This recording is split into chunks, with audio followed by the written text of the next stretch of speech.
If there is a word to sum up what I'm about to do next, it's outright absurd. We are now in the final episode of Dragon Quest VI Realms of Revelation, the postgame. I have decided to just say screw it and go with what bets for me. I'm not kidding, I had to make some of them legendary heroes. Except for Lizzie, who's a dragon, because I need to make sure she's a dragon. Terry, I don't know, but Healie and Ashlynn most definitely are going to be helpful, especially Ashlynn. I'm just going to say it bluntly, this is where things are going to get very absurd. Also, seriously, her agility at 500. I would rather give it to Carver so that way he has a chance. Plus, all things considered, the Raging Ruby does boost up by 20 attack. Jeez, I've put so much of my time, my work, grinding, everything. 58 hours I spent! Besides, if you guys are going to be wondering if I'll be returning back to Dragon Quest, that's not going to be for a while. Aside from the fact that I have to get this up before Dragon Quest III HD 2D drops. Don't forget I have the Gospel Ring, which means no enemy encounters. Seriously, I had a lot of fun doing this series. As long as I have that, I should be alright.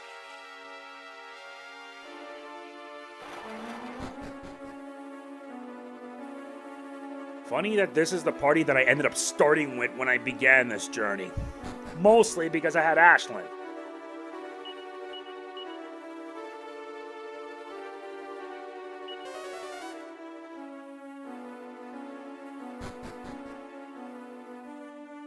But aside from... great.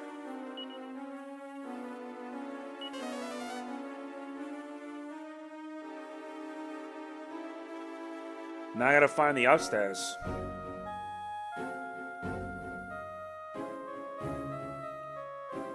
But after that, I don't know what I'm gonna do. Like I said, I still have a lot of things I have to finish. But some of the reasoning is that, yeah, my 3DS's cartridge slot is a bit glitchy.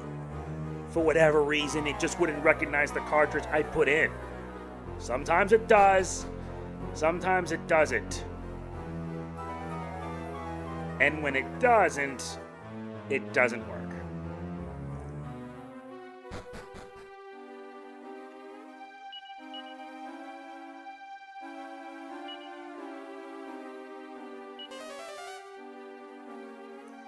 Just gotta make sure I'm at my absolute ready for this final battle. I know it. What I'm about to face off is not the easiest fight I'm ever gonna have.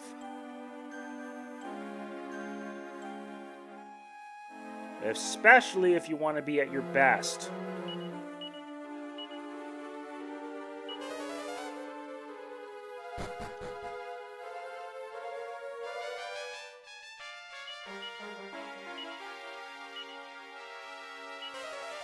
Yeah, all my party, I had to spend a lot of my time in planning for this. But today, I'm ready for what hell will unleash. Yeah, because we're about to fight against the true final boss, or rather the post-game final boss for this game. Nokturnus. You guys remember in a previous part, we had to contend with that.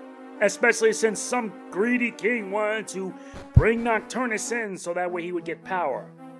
But guess how that went? Badly, I might add.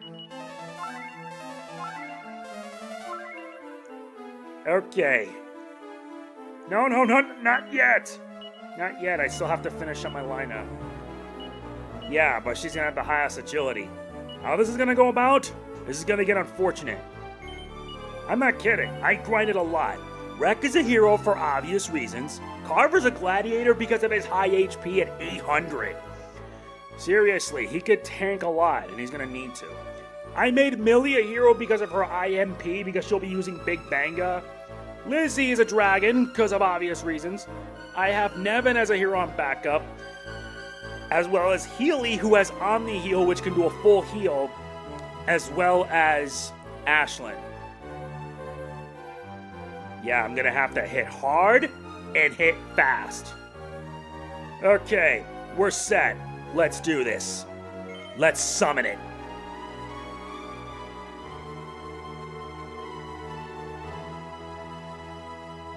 Red closes his eyes and focuses on the evil presence.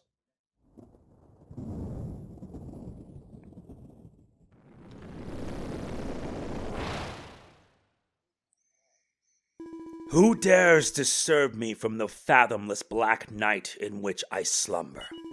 I am Nokturnus, the dark deity of death and devastation. No mortal commands me. I obey only my own dark urge to reduce all to nothing. Here we go. Nokturnus himself. Yeah, the only reason why you gotta be a hero because you gotta deal a lot of damage. And you're gonna need to. Healie will have to resort on one Kabuff only. She has the Duplic Hat, which means we could double it. While you will have to use a cold breath. Cold. Yeah, and the spell Echo so that way we can survive. Yikes, Kabuff! That's like 800 damage. Meaning while this happens, you're gonna have to multi-heal. Double multi-heal at best.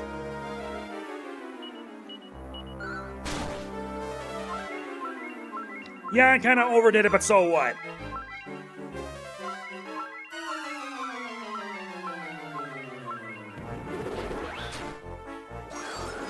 That won't stop ya.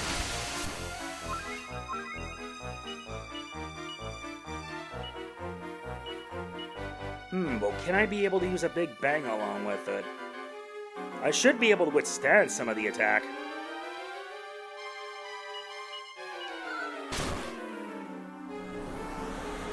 Yeah, you're gonna need to use your strongest abilities to get this done.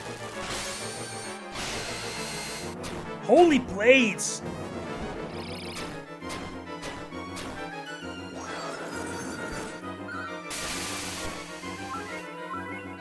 Thank God for that. Back to multi-healing because she needs to survive.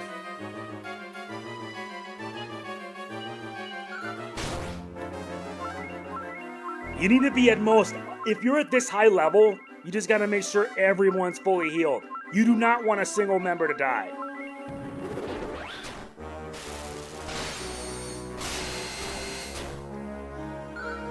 Damn you.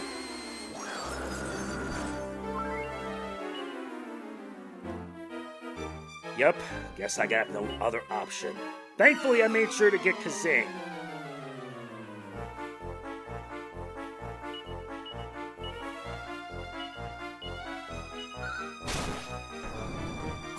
Oh, yikes!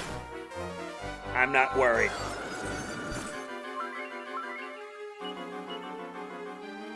Now that you got that Kazing done, gotta get him back online.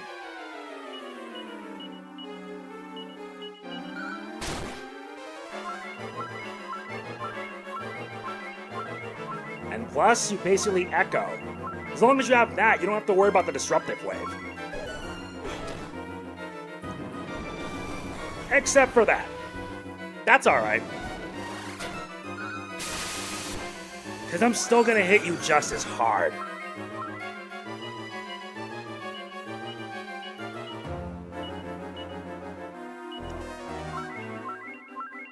Like I said, as long as you follow this method, you should be fine, but your strategies will differentiate. Oh, blazing fire. Also, I should mention, this guy attacks up to 3 times. He has up to 3 moves per turn.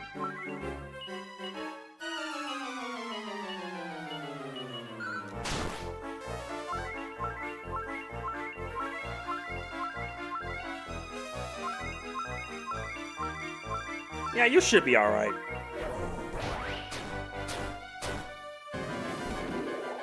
Oh, so you're disrupting.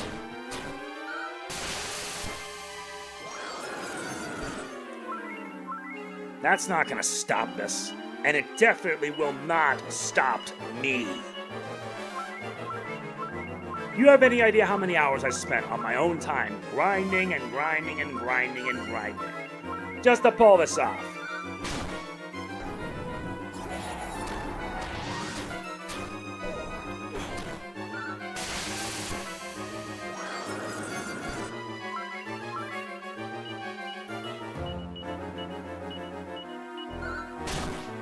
Yeah, with that rate I'm going, I'm gonna manage. Plus, as you're a hero class, you get some healing every turn.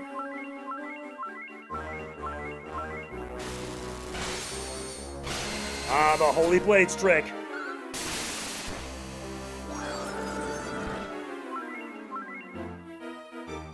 Okay, let's change one party. Let's change one party member.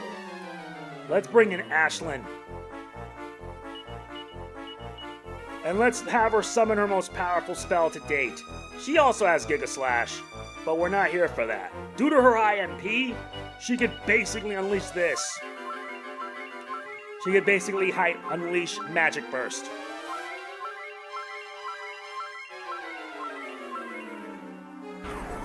Yeah, those are the result. 1,372 damage! I am sorry, Ashlynn, but you helped us out. Unnecessary yet sad sacrifice. Sorry, Ashlynn.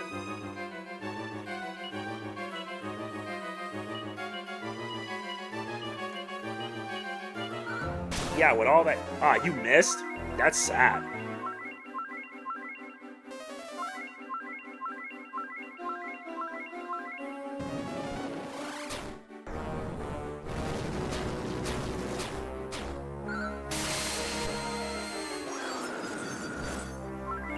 At the rate you're going, you're mostly dealing roughly like 600 to 800 damage per turn. Like that. Though if I really wanted to, I would have just made Carver a hero and he would have just spammed Giga Slash too. That would have multiplied the damage so frequently.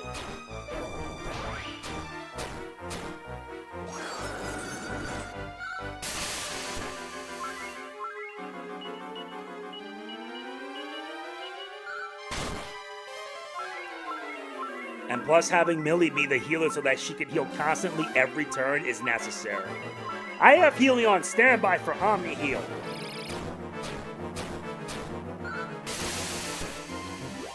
Well, what do you know, that's it? I'm a bit underwhelmed. For one such as I to be defeated so easily, it is unthinkable. You have defeated me utterly. Very well. I bow my knee to you. I vow to serve you. Come, I will endeavor to grant your wish. And both Rek and Carver look with smiles. What? You? This can't be. So, you want me to defeat this worm? Nothing could be simpler, let me assure you. What is the meaning of this? This insolence shall not go unavenged. If you beat Nokturnus in 20 turns or less, guess what? You're treated to this. Nokturnus serves our every whim and decides to deal with the final boss himself. Now sit back and watch as Nokturnus beats the ever-living snot out of him.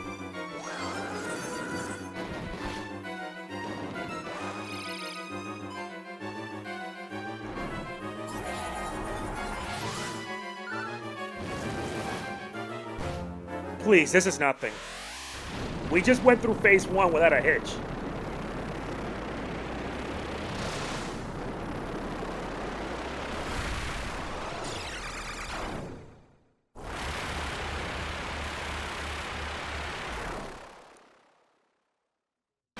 So, that's how you want to play it. Fine! Nothing he does works. Here's the response. This has gone far enough. Now he's using buff. He's using a double buff. And then he casts Oomph on himself. Except your disruptive wave negates that. Ugh.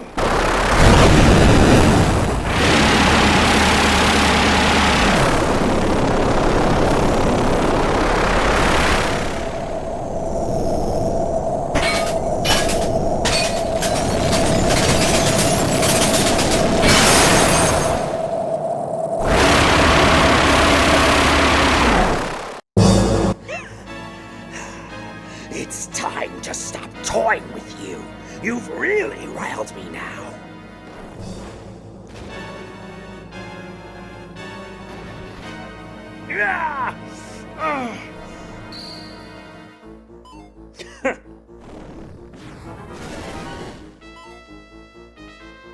Right. Playtime is over. Let's bring this to a conclusion. Wait, what?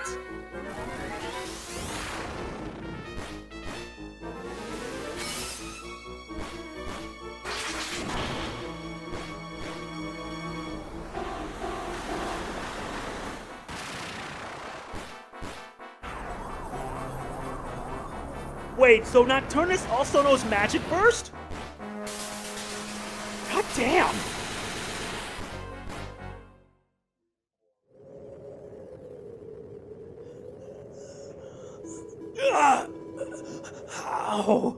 How could mere vermin defeat the almighty Mortimer? My vision grows dim, consciousness fading, my world falling apart.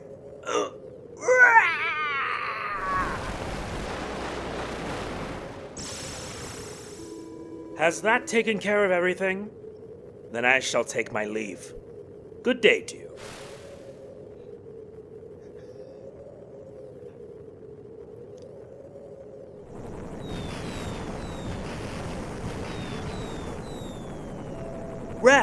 Rek, can you hear me? It's me, Isaac. You must make haste. Escape from there. I don't know why, but this world is beginning to fall apart. What? Can this be? You defeated Mortimer? Well, that would explain it. Alright then, we'll save those who are sealed within Mortimer's dread realm. We'll have our hands full over here, but I'm sure you'll be able to handle yourselves. Let us go, Benjamin. Yes, my brother.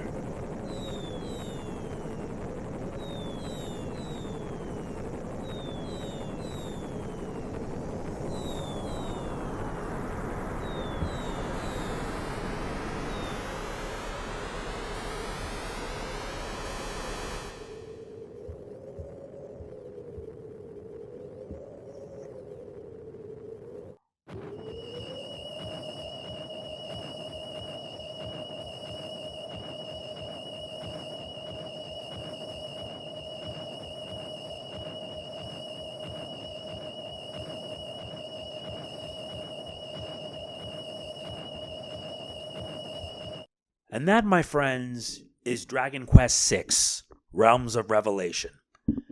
This was a playthrough that I was able to get done, but truth be told, I wish I got this finished sooner.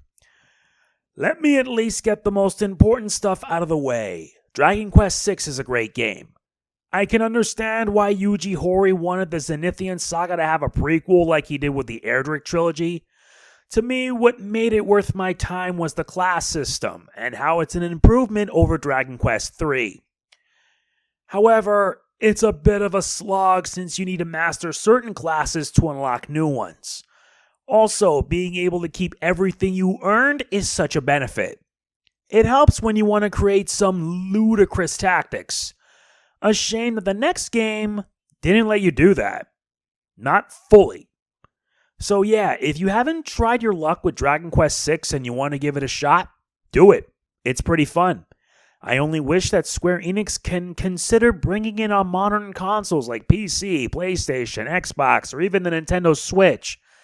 The fact they still haven't is a testament to how much Dragon Quest is being held back worldwide.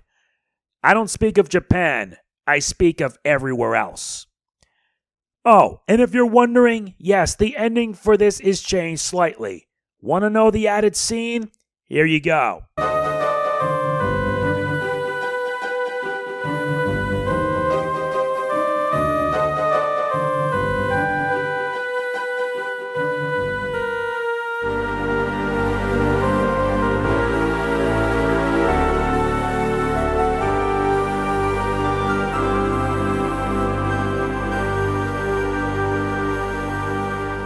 With this, I have completed the Zenithian trilogy of Dragon Quest games on this channel. Just as how I was able to complete the first 6 Final Fantasy games via the Pixel Remaster. I call this an accomplishment. But it will mean that things are going to be quite different from here on in. As I've stated already, and this will probably not be the only time I say this, I'm still trying to raise money to get a new HP Omen gaming laptop. There are 2 reasons. Number 1, my current laptop is almost 4 years old and it went through hell and back just to ensure it continues to function. I know it's on borrowed time. It's not a matter of if it goes, it's when. And when that happens, everything stops and I have to switch gears. The price of being a content creator, especially given what's going to happen next year. Don't worry, I will not mention it here. Reason number 2 is so that way I can be able to put more time towards completing playthroughs and the like. That and having both laptops on Windows 11, meaning I don't have to worry if something happens. I don't have to be worrying about it. Also, more power means I can be able to take my content up a notch. Provided that the SSD can hopefully handle it. I could be wrong. I have stated my reasons many times, and every time I explain it, it's like trying to convince people who think what I'm doing is a scam. Here's the thing. It's not. I'm doing my part too, but life has a really screwed up way of messing with it. That, and if you want a perfect example of a scam, Darkside Phil's $2,000 Jasper thing. Well, let's just say, yeah, the Jasper BS was proven to be a scam. He admitted it that much. Sorry, off topic. But point is, I'm doing what I can, and if it ain't enough, it ain't enough. I tried. Seriously. So yeah, I'll leave this here because I gotta move on to the main focus of this. If you want your name on here, the Dono link is in the description below. This is not mandatory. It never is. But it would really mean a lot if you can consider. Now then, time to talk about what happens next with this series. As I mentioned already, Dragon Quest V and VI were games that stayed in Japan, mostly because Enix gave up on the series by the end of 1992. Enix's US branch still persisted for about 3 more years.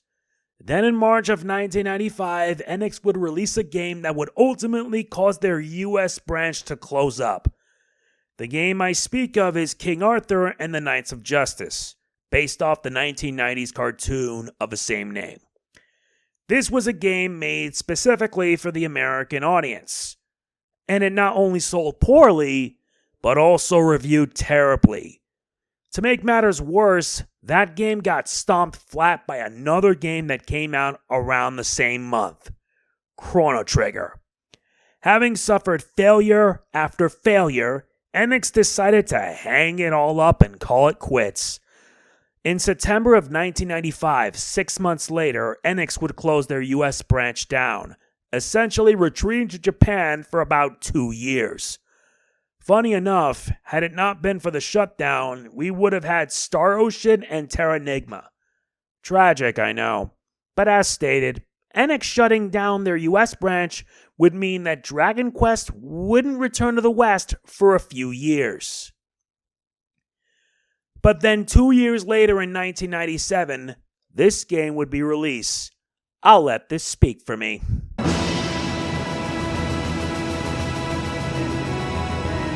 Final Fantasy VII would take the world by storm. It not only made Final Fantasy a worldwide phenomenon, but it also, in a way, saved the JRPG in the West. Before it, RPGs, especially JRPGs, were niche, and some people felt that there was no market for it. FF7 made that reasoning age like spoiled milk. This game was what convinced people to spend money on these long, challenging, and satisfying games. RPGs would soon be a genre that would dominate the 5th generation of gaming, and Sony's PlayStation helped ensure it. The N64 wouldn't have any, and neither would the Saturn. So while this was going on, what about the other franchise? Where was the series that Sakaguchi owed thanks to? Where was Dragon Quest? Well, here's the thing. Enix, after seeing Square succeeding in the West and around the world, they wanted to take another shot. They want to do that. There are just two problems with this. The first is that Enix didn't want to go all in and bring franchises they were known for, and what they were best known for was Dragon Quest. As such, Dragon Quest remained in Japan for a few more years. Instead, Enix went for a different approach: joint ventures with other video game publishers. That's what they did. Sadly, the results were less than satisfactory. I'll list you a few examples, like Mischief Makers, Eggs of Steel, Star Ocean The Second Story, and Buster Group 2. Some of these games were received fairly, but their sales not so much. Although some of them did gain a cult following as time went on. But I mention this in relation to the second reason. The second and most important reason is this: you never get a second chance to make a first impression. Enix had their chance, and they failed. Only 2 years later, they want to try again, and by that point, their efforts were for naught. This act, along with a few other factors, would ultimately cost Enix greatly, all the way till the merger with Square Enix in 2003. I could be wrong about all this since it's subjective. But yeah, the late 90s would not only hurt Enix, but also Square as well, for very differing reasons. Don't get me wrong. We would get some Dragon Quest games, but not many due to Final Fantasy's hold on the rest of the world. The Game Boy Color would be home to remakes of the first 3 Dragon Quest games, as well as one of the Dragon Quest Monsters games, which was a prequel to 6. But in terms of mainline, we would only get one. A game that would cause the 9th entry in the Final Fantasy series to be delayed in Japan. Yes, that happened.